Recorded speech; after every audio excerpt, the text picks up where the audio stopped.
Amen. Miaravantsika rehetra ry havana aminaran'i Jesosy Kristy Tompo amin'izao fampiarezana amin'ny alalan'ny vidéo izao indray dia mampitomboana amintsika rehetra ny fahasoavana sy ny fiadanana avy amin'Andriamanitra Ray sy Jesosy Kristy Tompo, ary indrindra koa ny firaisana amin'ny fanahy masina. Dia hivavaka fohy isika, hivavaka tsika, metrahantsika ny izao fotoana izao amin'ny anaran'i Jesosy. Vavaka tsika tompoko. Ry Andriamanitra Ray, ry Jesosy Kristy Tompo, saotranao izay satria tonga indray ny fotoana hifampizarana, hifampiarezana eto. Angataka ny fahinao masina, hirotsaka tanteraka, ame ny vavako, ny saiko sy ny fanahiko rehetra, tsy hanambara afa-tsy ny sitraponao irery ihany. Ary koa efa hiasa amin'ny olona rehetra izay heno ny teninao, ka dia hitenena Tompo fa voninkaino ny mpanomponao, ary misaotra fanahy masina miasa mandrakariva. Aminaranao Jesosy Kristy no nanaovan'izany vavaka izany, misaotra Tompo. Alleluia. Amen. Amen. Dia arak'izany mitohy ny fampiarezana ny lohateny izay omenantsika sady androany dia teny hoe: inona no andrasanao amin'ny fanarahana an' Jesosy Kristy? Inona no andrasantsika amin'ny fanarahana an' Jesosy Kristy? Raha kristianina zany tsika, na tsoina na kristianina manaraka an' Jesosy Kristy, inona no andrasantsika amin'ny fiainantsika? Inona no andrasantsika amin'ny ataontsika amin'ny fanarahana azy? Zay zany no ifampiarezantsika androany. Zany dia ho raisintsika ao amin'ny asan'ny apôstôly toko voalohany, ny andiny voalohany ka hatramin'ny fahavalo, zany ny lahatsoratra ifanazavantsika, ataontsika fototra fa be dia be ny ten'Andriamanitra. Azo vakiana moa zany raha ho voavaky daholo indray androany, fa zay no raisintsika dia hovakintsika sady amin'ny anaran'i Jesosy Kristy. Amin'ny soramandry atao amin'ny baiboly koa zany dia vakiako koa hoe: ny batisa ao amin'ny fanahy masina izay nampanantenaina. Ry Teofilo, ilay boky voalohany dia nosoratako ny amin'izay nataon'i Jesosy sy nampianariny hatramin'ny andro nampiakarana azy, rehefa nodidiny tamin'ny fanahy masina ny apôstôly izay novidiny, sady niseho koa tamin'ny famantarana maro taorian'ny Jaliny fa velona izy. Ka niseho tamin'ny efapolo andro izy ary nilaza ny amin'ny fanjakan'Andriamanitra. Ary raha niara niangona teo aminy Jesosy dia namepetra azy tsy hala any Jerosalema fa hiandry ny teny fikasany iray izay efa renareo tampoka hoy izy: fa Jaona nanao batisa tamin'ny rano, fa ianareo kosa atao batisa amin'ny fanahy masina rehefa afaka andro vitsivitsy. Koa izay tafangana teo dia nanontany azy hoe: Tompoko, amin'izao va no ampidinao ny fanjakana ho amin'ny Israely? Fa io kosa izy taminy: tsy anareo no ahalala ny andro na ny fotoana izay notendren'ny Ray amin'ny fahefany ihany, fa azo hery ianareo amin'ny ilatsahan'ny fanahy masina aminareo ary ho vavolombeloko any Jerosalema sy eran'ny Jodia sy Samaria ary hatramin'ny faran'ny tany. Amen. Zay no vakiteny zany ametrahantsika izay lohateny izay hoe: inona no andrasantsika raha manaraka an' Jesosy tsika? Eto zany dia ny teny mihitsy Jesosy namepetra ny mpianany fa aza manao zavatra aloha, aza mandeha raha tsy mahazo ny fanahy masina. Eto moa zany amin'ny teny gasy izy ny fanahy masina no hitenenany azy, fa mety hoe mialana tsiny ihany satria ny fanahy masina rehefa hoe mahazo hery ianareo fa rotsahan'ny fanahy masina aminareo, dia ilay hery io ohatra ny hoe ao an-tsaina zany lasa matanjaka, mety miazakazaka be, lasa manana hery ara-batana. Fa amin'ny teny frantsay ohatra, tena mahazatra antsika, fa amin'ny teny hébreu moa ny tena nandikanana azy, tsy ho ambara eto, sy amin'ny teny grika koa amin'ny nandikanan'ny testamenta vaovao. Fa ny tena ampiasaina, tena mandikana azy zany dia le hoe amin'ny teny frantsay izy hoe force. Zay zany hoe azo hery nareo, azo force, ohatrany hoe matanjaka be ianao. Fa tena hoe le puissance, hoe azo puissance, zay teny puissance zay no hery azon'ny olona rehefa hoe miandra an'io fanahy masina io zany, io le fanahy masina io lasa hery. Zavatra tsy takatry ny saina, fantatsika tsara ny bomba atomika ny tena hoe azo anambarana aingana hazava afantarantsika azy ngambany, fa hoe ny puissance ny herin'izany bomba atomika zany raha hoe mienjera dia tena mamotipotika amin'ny olona rehetrarehetra sy ny manodidina azy amin'ny toerana lavitra, ary tena tampoka, misy hery tampoka zany mivoaka amin'ny ilay bomba atomika. Dia tahak'izay ihany koa ny olona mandray ny herin'ny fanahy masina. Fampatsivana kely ovakitsika tokoa, fa zay zany le hoe inona no andrasantsika nasain'i Jesosy ny andry ny mpianany hoe andraso aloha ny fanahy masina zay vao mandeha nareo. Fa raha tsy mahazo ny fanahy masina reo, aza manao asa ninona ny Jehova-olombelona ny tena iraka ataony ho an'ny kristianina.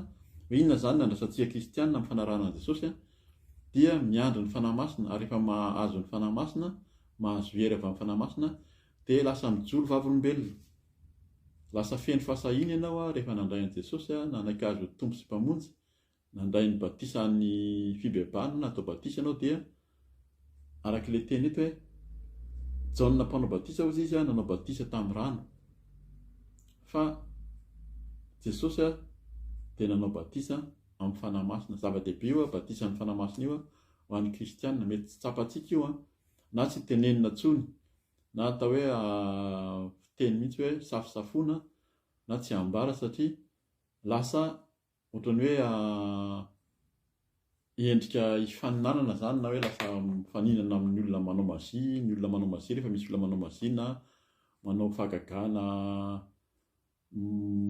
zavatra atao amin'ny olona amin'ny heriny sy ny fahaizany dia tsy afenina zany, fa ny herin'ny fanahy masina izay fahagagana sy takatry ny saina ny vitany matetika afenina na tsy ambara, na mahamenatra ary manambara azy, na eo anatrehan'ny fiangonana ary zany ankehitriny dia afenina zany herin'ny fanahy masina zany.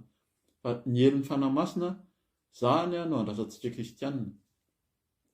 Raha tsy manana ny herin'ny fanahy masina io tsika dia mora resy, mora kivy, ary tsy ho lasa lavitra amin'ny iraka raha mandeha amin'ny herin'ny tenantsika tsika, mandeha amin'ny fahefana sy ny fahaizantsika, vetivetsika dia reraka, ary zavatra hafa no miseho.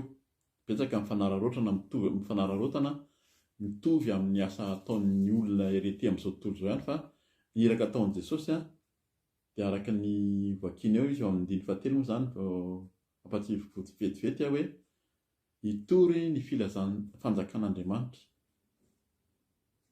Zany no tena hoe anirahan'i Jesosy atsika kristianina zany. Raha miandry ny fanahy masina tsika, mahazo ny fanahy masina, dia nitory ny fanjakan'Andriamanitra. Zay no andrahan'i Jesosy atsika. Zay zany no tokony andrasantsika. Inona ary no tokony hoe hiandrasantsika ny fanahy masina alohan'ny manao zavatra, dia vakitsika vetivety ny any amin'ny Efesianina aloha. Efesianina 4:10 ka hatramin'ny 12. Vaky toy izao amin'ny anaran'i Jesosy Kristy: farany mahereza amin'ny tompo sy amin'ny herin'ny faherezana. Tafio avokoa ny fiadian'Andriamanitra mba ahazoanareo hifahatra amin'ny fanangolen'ny devoly. Fa isika tsy mitolona amin'ny nofo aman-drà, fa amin'ny fanapahana sy amin'ny fanjakana sy amin'ny mpanjakan'izao fahamazinana izao, dia amin'ny fanahy ratsy eny amin'ny rivotra. Zay zany raha tsy manana ny fanahy masina io tsika tsy miady amin'ny fanjakana izao tontolo izao izy eto. Inona ny fanjakana? Fanapahana io rehefa midika teny frantsay koa izy io, dia io fanapahana io ataony hoe puissance koa. Tsy miady amin'ny fanapahana sy ny hery ety amin'izao tontolo izao isika. Ilay fanapahana io ny olona manjaka, ny mpitondra, ny olona manana ny fahefana ara-bola, ara-pahefana ara-fitondrana. Tsy miady amin'izany tsika izy ary tsy miady amin'ny fanjakana koa. Ny fanjakana le teny teo, ny fanjakana tenenin' Jesosy dia fanjakan'ny lanitra, izay no andrasantsika sy hotorointsika, izay no hijerontsika vavolombelona, ary sy amin'ny mpanjakan'izao famaizinana izao. Izany misy ny teneniny eto hoe ay le zao amin'izao iainantsika izao ka efa hamaizinana, ary misy mpanjaka io, izany dia amin'ny fanahy ratso izy eny amin'ny rivotra. Fanahy ratsy eny amin'ny rivotra izy io. Izany hoe ilay fanahy nasain'i Jesosy andrasana io dia fanahy tsara, dia fanahy Jesosy Kristy, fanahin'Andriamanitra, izay hery sy takatry ny saina ahafahantsika miasa, mitory, mijohy vavolombelona ny fanarahana ny Tompo. Dia verenako vakiana ihany izany aloha ny amin'ny andiny voalohany amin'ny asan'ny apôstôly toko voalohany teo, ry Teofily izy ilay boky voalohany dia nosoratako ny amin'izay nataon'i Jesosy sy nampianariny. Izany efa nisy boky faharoa ty na fahatelo izay nalefan'ny Paoly, nalefan'ny Liko nanoratra ny asan'ny apôstôly azafady ho an'ny Teofily. Dia nalefany izany io boky io, nampahatariny tsara fa zavatra Jesosy no nanao io zavatra io, ary nampianarin'i Jesosy io tamin'ny fahavelomany. Ary indrindra tsy tamin'ny fahavelomany ihany ary fa ho hitantsika eo fa hatramin'ny andro nampakarana azy. Rehefa maty izy, nitsangana tamin'ny maty dia mbola hitan'ny mpianatra. Hatramin'ny nampakarana azy mihitsy izy satria tamin'izany no nahitan'ny mpianatra niakatra ho any an-danitra. Rehefa nodidiny tamin'ny fanahy masina ny apôstôly izay novidiny, sady niseho koa tamin'ny famantarana maro taorian'izay, nijaliany fa velona izy. Io izany ilay hoe nijoro vavolombelona izy, tena velona Jesosy, ny mpianatra nahita anazy dia nodidiny tamin'ny fanahy masina. Eto raha mahita an'io zavatra vakitsika io party io izany dia tena hoe tsy miteny afa-tsy ny fanahy masina na Liko na Jesosy ho an'ny mpianana. Andiny fahatelo izy sady niseho koa tamin'ny famantarana maro taorian'ny nijaliany fa velona izy, ka niseho tamin'ny 900 andro izy ary nilaza ny amin'ny fanjakan'Andriamanitra. Efa miteny Jesosy na tamin'ny fahavelomany ary dia naniraka amin'ny mpianatra izy. Dia izy ndana tory ny fanjakan'Andriamanitra, dia manome fahefanana azy mihitsy ary ny Jesosy nanome fahefanana ny mpianatra hoe mandroany devoly sitrano marary, tory ny filazantsara. Izany dia tenenin Jesosy nefa tsy navelany ataon'ny mpianatra izany raha tsy niandry ny fanahy masina aloha, andrasa aloha ny fanahy masina. Tamin'izy mbola teo dia nasainy nandeha ny mpianatra 70, nisy 70, 12, nasainy nitory dia nasainy hoe tena faly ilay mpianatra hoe nitorianay, nindroanay, sitranonay tamin'ny anaranao, tamin'ny anaran'i Jesosy ny aretina, ny devoly, dia tena nanaiky. Tena nanaiky ozy izy fa Jesosy ny teny hoe aza mifaly nareo fa nanaiky nareo ny fanahy ratsy izany, fa mifalifa voasoratra ny an-danitra ny anaranareo. Dia izay fanjakan'Andriamanitra izay no andrasantsika koa amin'ny hitoriana, andrasantsika amin'ny fahazahoana ny fanahy masina, dia nitory ny fanjakan'ny lanitra andiny faefatra. Ary raha niara-ny angona teo aminy Jesosy dia namepetra azy tsy hala any Jerosalema fa hiandry ny teny fikasany iray izay farenareo tamiko ho izy. Inona ny teny fikasany iray izay farenareo tamiko? Ny andry fa Jaona nanao batisa tamin'ny rano, fa ianareo kosa atao batisa amin'ny fanahy masina rehefa afaka andro vitsivitsy. Izay izany ilay batisa amin'ny fanahy masina io tena ilaina io, mbola naveriny ihany. Fa aza mbola mihetsiketsika nareo raha misy zavatra atao, izay mahatonga ny hoe raha misy zavatra atao amin'ny asan'Andriamanitra, amin'ny asa fitoriana, dia miomana amin'ny fivoriana, amin'ny fiaraha-mivavaka, amin'ny mangataka amin'ny fanahy masina, tsirairay avy. Matetika koa izany fakam-panahy hoe ndao hitambatra dia hoe tena miaraka eo, fa Ny tsirairay avy aloha no miomana amin'ny fibebahana amin'ny fandraisana an' Jesosy. Efa tena mino ianao fa nandray an' Jesosy Kristy, nandray natao batisa ianao, najoboka tao anatin'ny rano ianao, natao batisa tamin'ny rano izy, izay no teniny eto.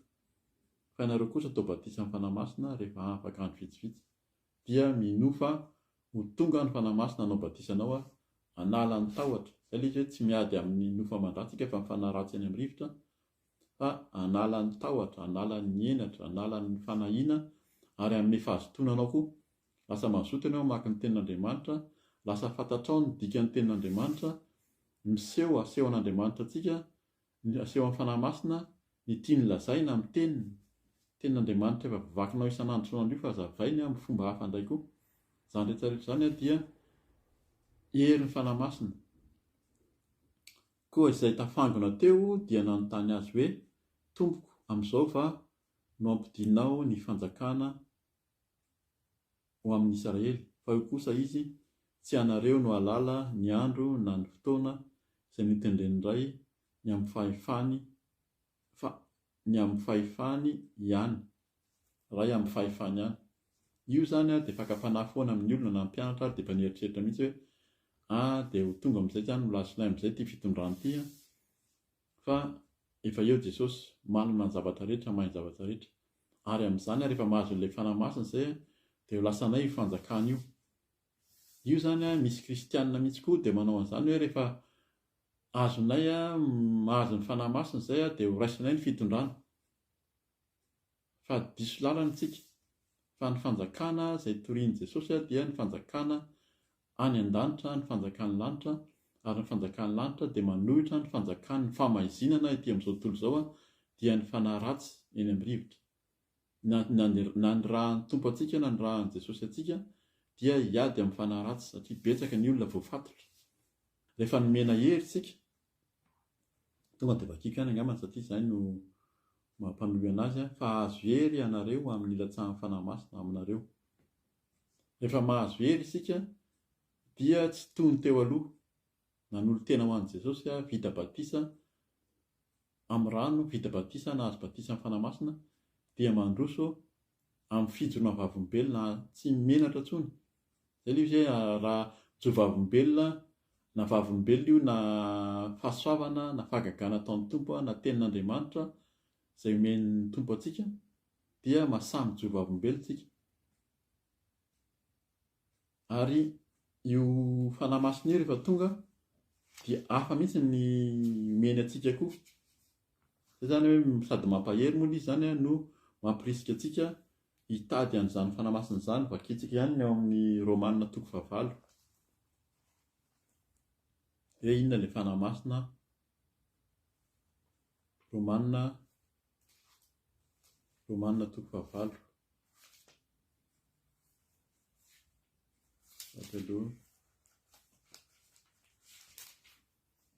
Romanina 9 ny andininy 7 aloha ny vakintsika. Dia avy eo tohizantsika andininy 17 ka hatramin'ny 17 aminaran'i Jesosy.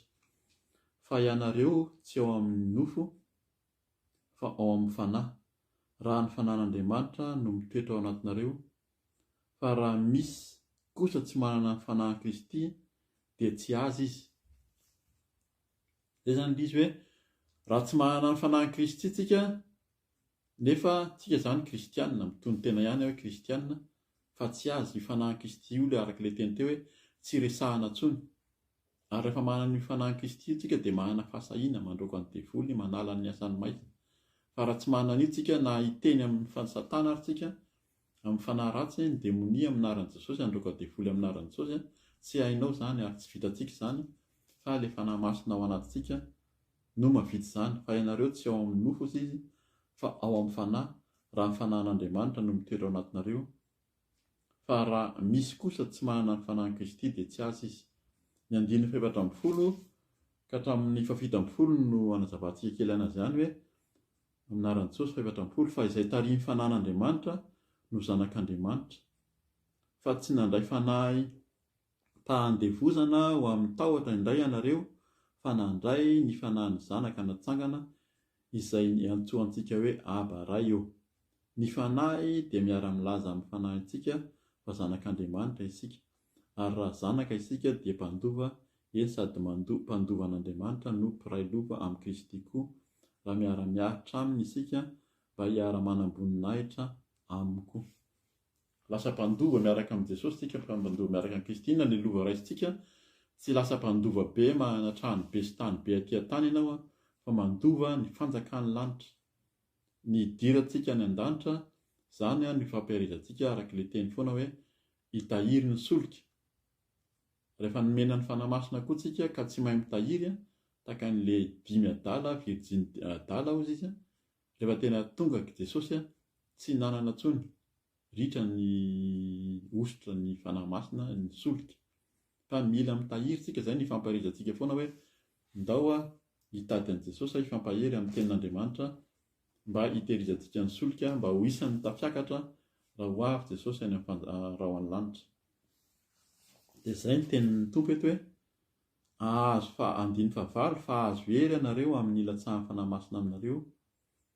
Zay zany no andrasantsika. Zay ilay valiteny. Inona no andrasanao amin'ny fanarahana an Jesosy Kristy? Ny andrasantsika ry havana dia ny herin'ny fanamasina. Io herin'ny fanamasina io araka ilay fanazavaina teo dia tsy hery, tsy hoe force fotsiny hoe ahafahanao masa matanjaka be anao dia lasa mandeha mitety tany, fa tena misy araka ilay teny ataoko amin'ny teny frantsay azafady hoe puissance izay tena tsy takatry ny saintsika mandesy ny asan'ny maizina. Ny asan'ny maizina dia ilay voateny tao amin'ny Efesiana 5 teo, ary tsika vakiana manontolo io Efesiana 5 io ahafahantsika koa manana ny fiadiana. Voateny aokakeo ny fiadiana hiadiana amin'izany fanahy ratsy eny amin'ny rivotra izany. Mara-parana antsika anazy sady satria tenin' Jesosy mamarana azy eto hoe ary ho vavolombeloko any Jerosalema sy eran'ny Jodia sy Samaria ary hatramin'ny faran'ny tany. Zany hoe lasa vavolombelona tsika. Vavolombelona zany tena mijoro any amin'ny tribunal, atao hoe vavolombelona dia tena olona marina, mijoro samy tenin'ny marina. Dia ny marina ny famarinana izay tenin'Andriamanitra, malala amin'ny famarinana avy amin'ny Jesosy ianao, miaina ao anatin'ny famasinana ianao, satria raha tsy tanteraka koa ao anatin'ny famasinana, miala amin'ny fitondran-tena maloto, ny fisainana maloto, ny fanao ratsy rehetra izay voateny ato anatin'ny Baiboly ato. Tsy araka ilay teny teo hoe tsy ary voakivaky daholo izy, fa afaka mamaky amin'ny Romanina 9 itsika ny amin'izany hoe fanahy ratsy sy toetra ratsy zany. Fa ahazo hery isika dia mijoro vavolombelona, hifampizara ary tsy menatra amin'ny fanambarana ny tenin'Andriamanitra. Dia ny ao amin'ny Matio 20:20, ny Lioka 4:7, any amin'ny Jaona 5:13, dia Jesosy manambara amin'ny mpianany hoe mandehana mitoriny filazantsara. Efa akaiky ny farany ozy izy fa andana mitoriny filazantsara eo aminareo mandrakiriva ny fanahy masina miaraka aminareo. Dia ilay herin'ny fanahy masina izay avy any ambony ozy izy any amin'ny Lioka 4:7 any hoe miandry ilay herin'ny fanahy masina izay men'Andriamanitra avy any ambony. Ary amin'ny Jaona dia mitovy amin'izay koa no teneny hoe miandrasa ny fanahy masina, fa io fanahy masina io ihany no ahafahantsika mandroso sy manambara ny tenin'Andriamanitra, manao ny asan'Andriamanitra amin'ny maha-kristianina antsika. Amafisana amin'ny betabe moa zany raha vakintsika manontolo ny asan'ny apôstôly dia hitantsika eo ny tena hoe fiasan'ny fanahy masina taorian'izay nirotsahan'ny fanahy masina tamin'ny andron'ny Pentekôty. Tsy miandry ny Pentekôty ihany tsika, io andron'ny Pentekôty io andro fifalianan'ny Jiosy io, fa tamin'io no nanehon'ny Tompo nandefasan'ny fanahy masina. Fa misy ny fiaraha-mivavaka na ny fampianarana amin'ny teny, fa rehefa tonga ny Pentekôty dia eo tsika no hanao alim-bavaka, dia eo tsika no tena hitady ny fanahy masina. Fa ny fanahy masina dia omenanao amin'ny fotoana rehetra, rehefa miaina ao anatin'ny famasinana ianao, rehefa natao batisa tamin'ny rano ozy izy dia azo tao batisa amin'ny fanahy masina ihany koa. Ny asan'ny apôstôly 2:1-20 ka hatramin'ny 1:20 vakintsika alohan'ny hamaranantsika izao famparezana izao Zany dia mitovy amin'ny Joela ihany koa, 9:7, toko 7, 9:20 ka hatramin'ny 15. Nasain'ny apôstôly toko 2 zany 9:40 ka hatramin'ny 1:20, vakina amin'ny anaran'i Jesosy Kristy. Fa izao ilana ampilazaina ny Joela mpaminany hoe vakiko hatramin'ny 4:10 ngambany amin'ny mahazavantsika anazy, ahafahantsika mahazava azy. Fa nitsangana Petera hozy izy sy ny 120 lahy dia nanandra-peo izy ka nanao taminy hoe: ry lehilahy jiosy sy izay rehetra monina eto Jerosalema, aoka ho fantatrareo izao ary noho ny teniko tsy mamo araka ny hevitrareo, tsy akory ireo fa vao ora 7 ihany izao ny andro. Tapahakely ihany izany fa rehefa tonga amintsika ny fanahy masina, miasa amin'ny tsirairay meny fanahy masina tsika dia misy ny olona miteny hoe olona mamy reo na olona tsy tonga saina. Fa ny fanahy masina rehefa miasa amintsika dia manana fahefany izay tsy takatry ny saintsika. 9:70 ny 1:40 amin'ny anaran'i Jesosy. Fa izao ilay nampilazaina ny Joela mpaminany hoe: ary amin'ny andro farany hoy Andriamanitra, no andatsahako ny fanahiko amin'ny nofo rehetra, ny zanakalahinareo sy ny zanakavavinareo aminany. Izay zany isan'ny fiasan'ny fanahy masina, firotsoan'ny fanahy masina. Ny zatovinareo ahita fahitana. Fiasan'ny fanahy masina koa zay amin'ny herin'ny fanahy masina izay rotsaka amintsika. Ny lahy antitrareo hanofy. Zany rehetra zany miseho amin'izao fotoana izao zany rehefa tenenina amin'izany ny olona dia ny olona manao noforinina. Fa raha olona ao anatin'ny famasinana sy ao amin'ny fahamarinan'Andriamanitra, mandeha araka ny sitrapon'Andriamanitra, dia zany omeny ny mpanompony. 9:70 ary ny mpanompoko na lahy na vavy dia andatsahako ny fanahiko amin'izany andro zany ka dia aminany izy. Misy faminaniana izay omeny ny tompo ho an'ny tsirairay avy rehefa miaina ao anatin'ny fahamasinana izay tsika ao amin'ny fahamarinan'Andriamanitra. 9:70 ary anisy fahagagana eny amin'ny lanitra ambony ao sy famantarana amin'ny tany ambany, dia rà sy afo ary zavy misetroka. Zay ilay hoe puissance, zay ilay herin'ny fanahy masina. Misy zavatra miseho tsy takatry ny saina, ny rà, ny afo, ny zavy, ny setroka, zavatra be da be, zavatra miseho rehefa ao aminao koa ny herin'ny fanahy masina, na rehefa miseho amin'ny fiainantsika olombelona ny herin'ny fanahy masina. 9:20 ny masoandro ampidiana ho aizina ary ny volana ho rà alohan'ny hatongavan'ny andron'ny tompo, dia ilay sady lehibe no malaza. Ary nazovy no iantso ny anaran'ny tompo Andriamanitra dia ho vonjena. Azafady fa voavako lasa lavitra ny famakiako azy teo, fa zay zany teo amin'ny 9:70 moa zany tena tsy ny 9:20 hoe ary mpanompoko hatramin'ny 1:20 ny tenako teo azafady. Ary nazovy no iantso ny anaran'ny tompo dia ho vonjena. Andray ny fanahy masina tsika, izay no andrasantsika kristianina amin'ny fanarahana an'i Jesosy. Nitadiavintsika ozy ny tompo. Hidiry ianao amin'ny efitranonao mangingina, Matteo 5:5, dia mivavaha amin'ny rainao fa ny rainao hamaly anao amin'ny mangingina. Ary rehefa hamaly anao izy dia ho tonga ny fanahy masina hiseho aminao, hanananao ireo fahefana ireo, ahatonga antsika hanana an'ilay herin'ny fanahy masina, ahafahantsika mandeha hijoro vavombelona, manambara ny voninahitran'Andriamanitra araka ny tenin'i Jesosy koa hoe: dana maniraka antsika, androaka ny asan'ny maizina, metra tanana amin'ny marary ary anio fahagagana araka ny nasehony amin'ny asan'ny apôstôly io. Vakitsika ny asan'ny apôstôly manontolo fa fahagagana maro no asehon'ny tompo tamin'ny alalan'ny fanahy masina tamin'ny mpianatra nanomboka teo. Fa talohan'io dia na i Petera ary dia nanohitra, nandahan'i Jesosy ny telo. Fa noho ny tonga ny fanahy masina dia Petera mihitsy no nijoro amin'io vakitsika io, nijoro teo anatrehan'ny jiosy maro, tsy natahotra, tsy menatra intsony teo anatrehan'ny jiosy, fa izy dia nandray ny fanahy masina ary tena mpianatra Jesosy, manara-dian'i Jesosy. Dia izay ny andrasantsika ry havana amin'ny fanarahana an' Jesosy dia taka ireo mpianatra ireo, taka ny Petera, rehefa tonga amintsika ny fanahy masina, ilay herin'ny fanahy masina, dia tsy taka ny teo aloha intsony tsika fa miova ho tena zanak'Andriamanitra ozy izy, dia ny fanahin'Andriamanitra no ao anatintsika.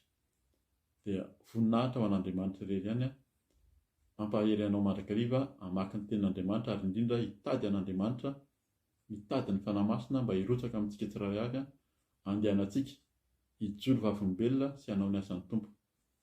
Dia manao velomanao aminaran'i Jesosy, raha sitrapon'ny Tompo, raha mbola tsy miverina ny Tompo moa izany dia hitoy ihany izao asa fampaherezana amin'ny alalan'ny video izao. Voninahitra ho an'Andriamanitra irery ihany, saotra tompoko. Amen.